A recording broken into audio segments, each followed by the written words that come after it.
وسلام على عباده الذين اصطفى اللهم صل على سيدنا ومولانا محمد وعلى آل سيدنا ومولانا محمد وبارك وسلم وصل عليه. عن ابن عمر رضي الله تعالى عنهما قال: فرض رسول الله صلى الله تعالى عليه وسلم زكاة الفطر صاعا من تمر أو صاعا من شعير على العبد والحر والذكر والأنثى والصغير والكبير من المسلمين، وأمر بها أن تؤدى قبل خروج الناس إلى الصلاة. وعن عبد الله بن عمر رضي الله تعالى عنهما قال: أمر النبي صلى الله تعالى عليه وسلم بزكاة الفطر صاعا من تمر أو صاعا من شعير. وقال عبد الله: فجعل الناس عدله مدين من حنطة. وعن أبي سعيد الخدري رضي الله تعالى عنه قال: كنا نخرج في عهد النبي صلى الله تعالى عليه وسلم يوم الفطر صاعا من طعام. قال أبو سعيد: وكان طعامنا الشعير والزبيب والأقط والتمر، أو كما قال النبي صلی اللہ تعالی علیہ وسلم.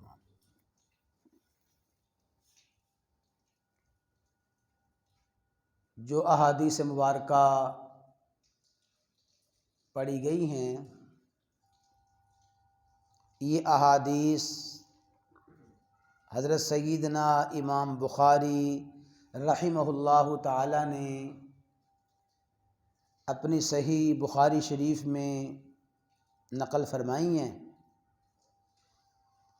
اور ان احادیث کو نقل فرمانے سے پہلے عنوان جو قائم فرمایا ہے وہ ہے باب فرض صدقۃ الفطری، صدقہ فطر کے فرضیت کے بارے میں احادیث ہیں. صدقہ فطر رسول اللہ صلی اللہ علیہ وسلم نے اس کی حکمت اور صدقہ فطر کی حکمت یہ بیان فرمائی ہے.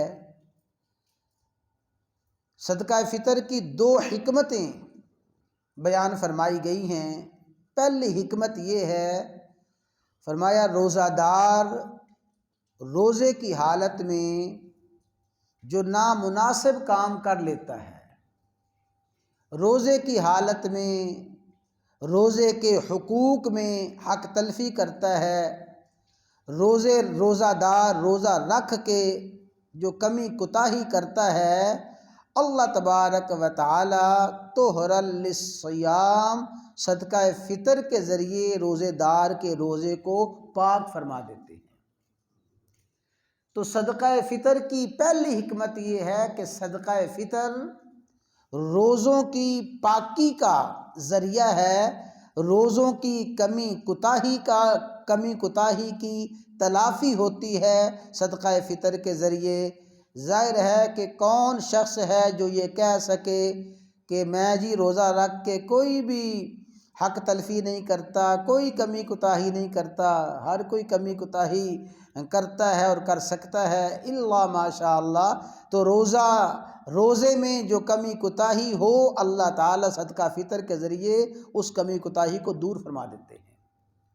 اور دوسری حکمت یہ ہے، فرمایا تعمل للمساکین، صدقہ فطر غریب غرباء کو، مستحقین کو، حقداروں کو عید کی خوشیوں میں شامل کرنے کا ذریعہ ہے. عید کی خوشیوں میں وہ بھی اپنی ضروریات اور اپنا کھانا پینا اور اپنی عید کی خوشیاں پوری کر لیں گے۔ یہ دو حکمتیں رسول اللہ صلی اللہ علیہ وسلم نے صدقہ فطر کی بیان فرمائی ہیں۔ یہ تو حکمتیں ہیں، اب آگے سنیں۔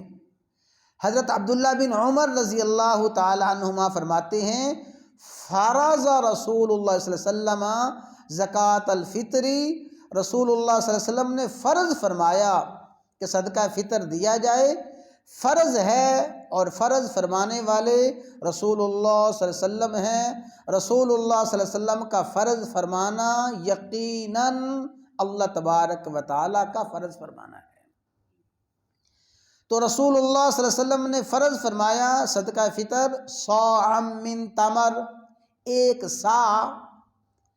صاع من تمرین کھجور کا، او صاع من شعیر یا ایک صاع جو کا، علی العبد صدقہ فطر فرض ہے غلام پر بھی، والحر آزاد پر بھی، والذکری ہر بالغ مرد پر، والانثی عورت پر، والصغیر اور چھوٹے بچے پر، والکبیر بہت بوڑھے پر، من المسلمین جو بھی مسلمانوں میں سے ہے، مسلمان چاہے غلام ہو، چاہے وہ آزاد ہو، مرد ہو، عورت ہو، چھوٹا ہو، بڑا ہو، چھوٹے بچوں کی طرف سے بھی رسول اللہ صلی اللہ علیہ وسلم نے صدقہ فطر فرض فرمایا ہے۔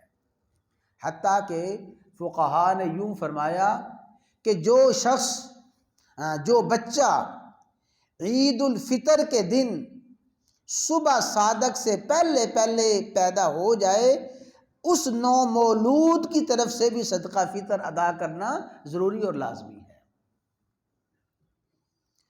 اور اگلی حدیث سن لیں، وہ حضرت ابو سعید خدری رضی اللہ تعالیٰ عنہ فرماتے ہیں، کننا نخرج زکوٰۃ الفطر، کہ ہم صدقہ فطر ادا کیا کرتے تھے، صاع من طعام، ایک صاع کھانے کا ایک صاع، او صاع من شعیر یا ایک صاع جو کا، او صاع من تمر ایک صاع کھجور کا، او صاع من عقیط یا ایک صاع پنیر کا، پنیر جسے آج کل کھویا کہہ لیں، ایک صاع کھویا کا ادا کیا کرتے تھے، او صاع من زبیب یا ہم صدقہ فطر ادا کرتے تھے ایک صاع کشمش کا، ایک صاع کھجور کا، یا ایک صاع جو کا، یا ایک صاع پنیر کا، یا ایک صاع کشمش کا۔ اور حضرت امام بخاری رحمہ اللہ تعالی اگلی حدیث نقل فرماتے ہیں، اس حدیث کو بڑی توجہ کے ساتھ سننا۔ حضرت عبداللہ بن عمر فرماتے ہیں، امر النبی صلی اللہ علیہ وسلم بزکوٰۃ الفطر، رسول اللہ صلی اللہ علیہ وسلم نے حکم دیا کہ صدقہ فطر ادا کرو، صاع من تمر، ایک صاع کھجور کا، صاع کے بارے میں بھی انشاءاللہ بات کرتے ہیں، ایک صاع کھجور کا، او صاع من شعیر یا ایک صاع شعیر جو کا۔ آگے سنیں، قال عبداللہ، حضرت عبداللہ فرماتے ہیں، عبداللہ سے مراد عبداللہ بن عمر رضی اللہ تعالیٰ عنہما فرماتے ہیں، فجعل الناس عدلہ مدین من حنطہ، پھر بعد میں لوگوں نے بعد میں من حنطہ گندم کے 2 مد ایک صاع کے برابر بنا لیے۔ رسول اللہ صلی اللہ علیہ وسلم کے دور میں صاع دیا جاتا تھا، پھر بعد میں لوگوں نے 2 مد وہ گندم کے 2 مد برابر قرار دیے، ایک صاع کھجور کے یا ایک صاع کشمش کے۔ اور حضرت ابو سعید خدری پھر فرماتے ہیں کہ ہم رسول اللہ صلی اللہ علیہ وسلم کے دور میں ایک صاع کھانے کا صدقہ فطر دیا کرتے تھے، اور ہمارے دور میں جو کھانا تھا وطعامنا الشعیر، ہمارا کھانا جو کا ہوتا تھا، والزبیب کشمش ہوتی تھی، والعقیط اور وہی پنیر کھویا ہوتا تھا، والتمر اور کھجور ہوتی تھی، کھجور کے ذریعے اور کشمش کے ذریعے، جو کے ذریعے ہم صدقہ فطر ادا کیا کرتے تھے۔ یہ صدقہ فطر حضور نبی کریم علیہ الصلاۃ والسلام نے لازم فرمایا، اور ان چیزوں کے ذریعے ہم صدقہ فطر ادا کیا کرتے تھے۔ اور حدیث سن لیں، حضرت ابو سعید خدری فرماتے ہیں، کنّا نعطیہا فی زمان النبی صلی اللہ علیہ وسلم، ہم نبی کریم صلی اللہ علیہ وسلم کے زمانے میں ادا کیا کرتے تھے صدقہ فطر صاع من طعام، ایک صاع کھانے کا، او صاع من تمر، ایک صاع کھجور کا، او صاع من شعیر، ایک صاع جو کا، او صاع من زبیب، ایک صاع کشمش کا۔ ان چیزوں کے ذریعے ہم صدقہ فطر ادا کرتے تھے۔ فلما جاء معاویہ رضی اللہ تعالیٰ عنہ، جب سیدنا امیر معاویہ رضی اللہ تعالیٰ عنہ کا دور آیا، وجاءت الثمرہ، اور گندم آ گئی۔ کس دور میں؟ سیدنا امیر معاویہ رضی اللہ تعالیٰ عنہ کے دور میں۔ اور اس کی تفصیل یوں ہے کہ یہاں سیدنا امیر معاویہ کے دور سے مراد ہے آپ کی گورنری کا دور، جب آپ شام کے گورنر بنے، اور اس وقت دور خلافت تھا سیدنا عمر بن خطاب رضی اللہ تعالیٰ عنہ کا۔ تو سیدنا امیر معاویہ ملک شام کے گورنر تھے، اور ملک شام میں گندم کی پیداوار شروع ہو گئی تھی، لوگوں نے گندم بونا شروع کر دی تھی۔ اس وقت سیدنا امیر معاویہ حج کرنے کے لیے ملک شام سے تشریف لائے، مکہ مکرمہ میں، مدینہ منورہ میں حاضر ہوئے، مکہ مکرمہ میں تشریف لائے سیدنا امیر معاویہ۔ اور پھر سیدنا امیر معاویہ نے فرمایا، ارا مدم من ھذا، میرا خیال یہ ہے، ارا میں یہ سمجھتا ہوں کہ یہ جو ایک مد ہے گندم کا ایک مد، یعدل مدینی، یہ 2 مد کے برابر ہے، یعنی ایک صاع کے برابر ہے، ایک صاع کے برابر یہ ایک مد دے دیا جائے تو گندم کا پھر بھی صدقہ فطر ادا ہو جائے گا۔ تو گویا جو بات ہر سال میں عرض کیا کرتا ہوں، اور الحمدللہ ثم الحمدللہ کئی مرتبہ دوستوں نے اس پہ عمل بھی کیا، کہ جو گندم کے ذریعے صدقہ فطر ادا کرنا ہے، یہ سیدنا امیر معاویہ رضی اللہ تعالیٰ عنہ اور بعد میں صحابہ اکرام نے اس کو شروع کیا تھا۔ رسول اللہ صلی اللہ علیہ وسلم کے دور میں نہ گندم تھی، اور نہ ہی گندم کے ذریعے صدقہ فطر ادا کیا جاتا تھا۔ اب جو مسئلہ ہے، دیکھیں بھئی صدقہ فطر کی حکمت کیا ہے، کہ صدقہ فطر مسکین کا کھانا ہے، مسکین کو عید کی خوشیوں میں شامل کرنا ہے۔ ظاہر ہے مسکین کو، فقیر کو جس جنس کے ذریعے سب سے زیادہ فائدہ ہوگا، اس جنس کے ذریعے صدقہ فطر ادا کرنا سب سے زیادہ فضیلت کی بات ہے۔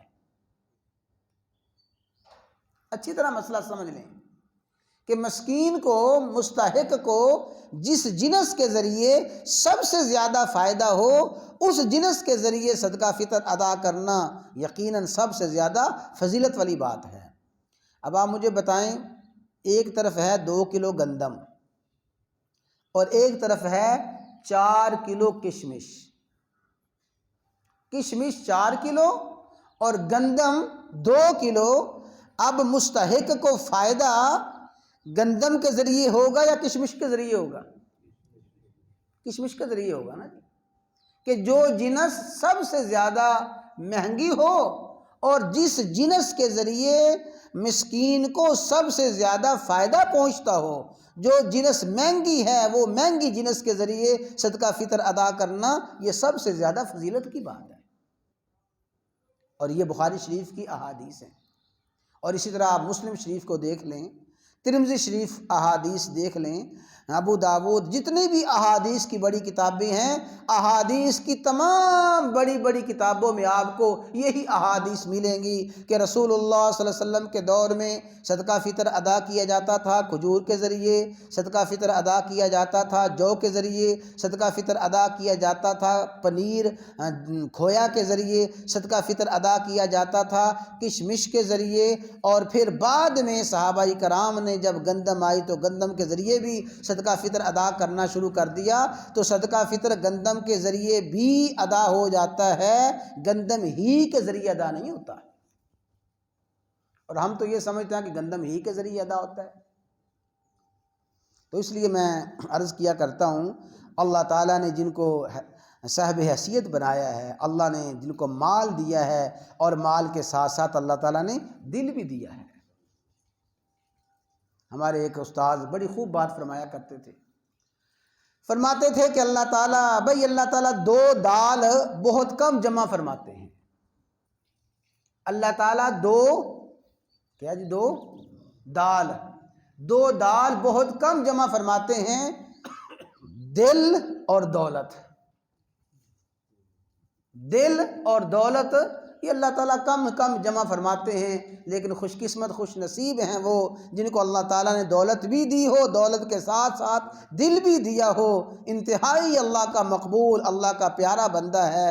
تو جس جنس کے ذریعے مستحق کو سب سے زیادہ فائدہ ہو، صاحب حیثیت لوگوں کو چاہیے اسی جنس کے ذریعے صدقہ فطر ادا کریں۔ اور پھر یہ یاد رکھ لیں کہ جو گندم ہے، گندم تو ہے ایک مد، اور ایک مد اس وقت پیمانہ تھا، یعنی جنس کا پیمانہ تھا، اور وہ اس کو آج کل کے محققین نے فرمایا کہ وہ 2 کلو کے برابر ہوتا تھا، ایک مد 2 کلو کے برابر۔ تو گویا گندم ہے 2 کلو، لیکن باقی جو جنسیں ہیں وہ باقی اجناس ہیں 1 سا۔ 2 مد ہوں تو 1 سا بنتا ہے۔ میں نے عرض کیا کہ 1 مد 2 کلو کا، جب 2 مد ہوں گے تو کتنے کلو بن جائے گا؟ 4 کلو۔ تو 1 سا 4 کلو کا ہے۔ تو اب جو جنس سب سے زیادہ مہنگی ہو، اللہ تعالیٰ توفیق عطا فرمائیں، 4 کلو کشمش ایک صاحب حیثیت آدمی، مالدار آدمی اپنی طرف سے صدقہ فطر ادا کرے۔ 4 کلو اچھی کھجوریں، 4 کلو کھویا، یا 4 کلو جو، ان کے ذریعے صدقہ فطر ادا کرنا صاحب حیثیت شخص کے لیے یہی صدقہ فطر ہے۔ ہاں، جو بیچارے کمزور ہیں جی، اور صاحب دولت تو ہیں، صاحب دل نہیں ہیں، وہ بیچارے صدقہ فطر ادا کر دیں، گندم کے ذریعے ان کا صدقہ فطر ادا ہو جائے گا۔ لیکن فضیلت یہی ہے جو میں نے عرض کر دی ہے۔ الحمدللہ ثم الحمدللہ، اللہ تعالیٰ کا شکر ہے، آج سے تقریباً 22 بلکہ 25 سال پہلے کم و بیش جب میں نے یہ مسئلہ بیان کیا اپنے گاؤں میں کنڈر سیان میں، تو ایک حاجی صاحب فرمانے لگے کہ حضرت میں نے یہ مسئلہ پہلی مرتبہ سنا ہے، انشاءاللہ ثم انشاءاللہ جب تک زندگی ہے جو سب سے مہنگی جنس ہے، سب سے مہنگی جنس کے ذریعے صدقہ فطر ادا کیا کروں گا۔ الحمدللہ، ایک شخص نے عمل کر لیا، وہ عمل کرے گا، وہ اس نے تو بتا دیا، ویسا مجھے بتا رہے تھے پرسوں ترسوں کہ میں صدقہ فطر ادا کرتا ہوں کھجور کے ذریعے۔ تو مجھ سے میاں عبدالغفور صاحب نے مسئلہ پوچھا کہ جی صدقہ فطر کتنا بنتا ہے، گندم کا کتنا بنتا ہے؟ میں کہا جی میاں صاحب آپ کا صدقہ فطر گندم کا نہیں بنتا، آپ کیوں گندم کے ذریعے صدقہ فطر دیں؟ جی آپ صدقہ فطر ان اجناس کے ذریعے دیں۔ تو بھئی یہ مسئلہ میں نے آپ کو بتا دیا ہے، اور انشاءاللہ ثم انشاءاللہ صحیح احادیث کی روشنی میں بتایا ہے۔ تو جو لوگ خاص کر اللہ تعالیٰ کی دی ہوئی توفیق سے ماشاءاللہ ہزاروں نہیں لاکھوں روپیہ زکوٰۃ ادا کر دیتے ہیں، ان کے لیے مہنگی سی مہنگی جنس لے کے صدقہ فطر ادا کرنا کون سا مشکل ہے؟ اللہ تعالیٰ توفیق عطا فرمائیں، کوشش کریں کہ جو مہنگی سے مہنگی جنس ہے اسی کے ذریعے صدقہ فطر ادا کریں۔ اللہ تبارک و تعالی ہمیں ان احادیث پہ عمل کرنے کی توفیق عطا فرمائے۔